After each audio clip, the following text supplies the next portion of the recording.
YSR Congress party ఆధ్వర్యంలో Adoni medical college ప్రైవేటీకరణను వ్యతిరేకిస్తూ Adoni YCP నాయకులు కార్యకర్తలు పెద్ద ఎత్తున ఆందోళన కార్యక్రమం చేశారు. ఈ సందర్భంగా ఆదోని వైసీపీ పార్టీ ఇన్ఛార్జి మాజీ ఎమ్మెల్యే వై సాయి ప్రసాద్ రెడ్డి మాట్లాడుతూ ప్రభుత్వం వాస్తవాలను దాచి అబద్ధపు ప్రచారాలను మొదలుపెట్టిందని, కొన్ని ఛానల్స్ ద్వారా ఆదోని మెడికల్ కాలేజీ నిర్మాణ విషయంలో అవాస్తవాలను ప్రచారం చేస్తుందని, వాస్తవ పరిస్థితులను ప్రజలకు తెలిపే విధంగా మెడికల్ కాలేజీని సందర్శించడం జరిగిందని ఆయన తెలిపారు. రాష్ట్ర అంగన్వాడీ కార్యదర్శి శ్రీలక్ష్మి మాట్లాడుతూ చంద్రబాబు మొదటి నుంచి సంపన్నులకు తోడ్పాటు అందించే దిశగా ఆలోచిస్తారే తప్ప ఆయన నిర్ణయాలు ఎప్పుడూ పేదలకు అందుబాటులో ఉండవని ఆవిడ గుర్తు చేశారు. తర్వాత ఎస్వి మోహన్ రెడ్డి కర్నూలు జిల్లా వైఎస్ఆర్సీపీ అధ్యక్షులు మరియు కర్నూలు జిల్లా మహిళా అధ్యక్షురాలు శశికళ మాట్లాడుతూ కూటమి ప్రభుత్వం మెడికల్ కళాశాలను ప్రైవేట్ పరం చేస్తూ సినీ పక్కీలో నీకు నాకు నీకు అని పంచుకునే విధానాన్ని తెరపైకి తెచ్చిందని ఆవిడ ఎద్దేవా చేశారు. పేద పిల్లలు కూడా ఈరోజు కూటమి గవర్నమెంట్ లో మీరు ఎప్పుడు చూసుకున్నా కూడా ఆయన రాష్ట్ర సీఎం ధనికులలో నెంబర్ 1 గా ఆయన ఎప్పుడు కూడా పేదవాళ్ళ పట్ల ఆలోచన ఆయనకి అవగాహన ఉండదు. ఎప్పుడు కూడా పెద్దల గురించి ఆలోచిస్తుంటారు. కాబట్టి పేదల గురించి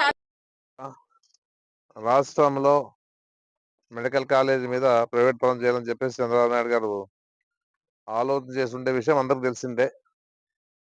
జగన్మోహన్ రెడ్డి ఒక దీంతో పెట్టినాడు ఆయన. ఎందుకంటే పాదయాత్ర చేసినప్పుడు ఎవరెవరైతే పేద కుటుంబాలు ఉంటాయో, ఎవరెవరైతే చదవగలుగుతారో, ఎవరెవరైతే వాళ్ళ కోరికలు ఉంటాయో, ఎంబీబీఎస్ చేయాలని కోరికలు ఉంటాయో వాళ్ళందరికీ కూడా ఎలాంటి సమస్య లేకోకుండా ఉండేదానికి రాష్ట్రంలో గతంలో 12 మెడికల్ కాలేజ్ చేస్తే ఒకే 5 ఏళ్ల కాలంలో జగన్మోహన్ రెడ్డి గారు 17 కాలేజ్ పర్మిషన్ తీసుకొని దాదాపుగా 7 స్టార్ట్ అయినాయి, ఇంకా 10 మిగిలిపోయినాయి. ఆ పరిస్థితి రాష్ట్రంలో ఉంది. ఇందులో ఆలూరు, ఎమీనూరు, పత్తికొండ, మంత్రాలయం, ఆదోనికి సంబంధించిన పేదలందరూ కూడా వైద్యం అందేదానికి ఇక్కడ ఏర్పాటు చేసిన విషయం కూడా బాగా తెలుసు. ఎందుకంటే ఇక్కడి నుంచి కర్నూలుకు పోవాలా, అక్కడ ఎవరు పట్టించుకోరు.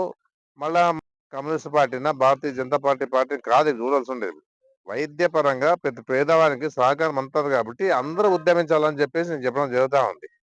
ఎందుకంటే కూటమిలో ఉన్నాంలే, కూటమిలో ఉంటే ప్రైవేట్ పరం చేసినా మేమేం మాట్లాడడం అనే పరిస్థితి రాలేదు. ఎందుకంటే నిజమైన పేదల పక్షాన్ని ఉంటే వాళ్ళు వచ్చి దీని మీద ప్రత్యేకమైన అందరు కలిసికట్టుగా ప్రత్యేకంగా మనం ధర్నాలు చేసి ఈ ప్రైవేట్ పరం చేయకోకుండా ఆపేదానికి మనం అన్ని విధాలుగా కృషి చేయాలి.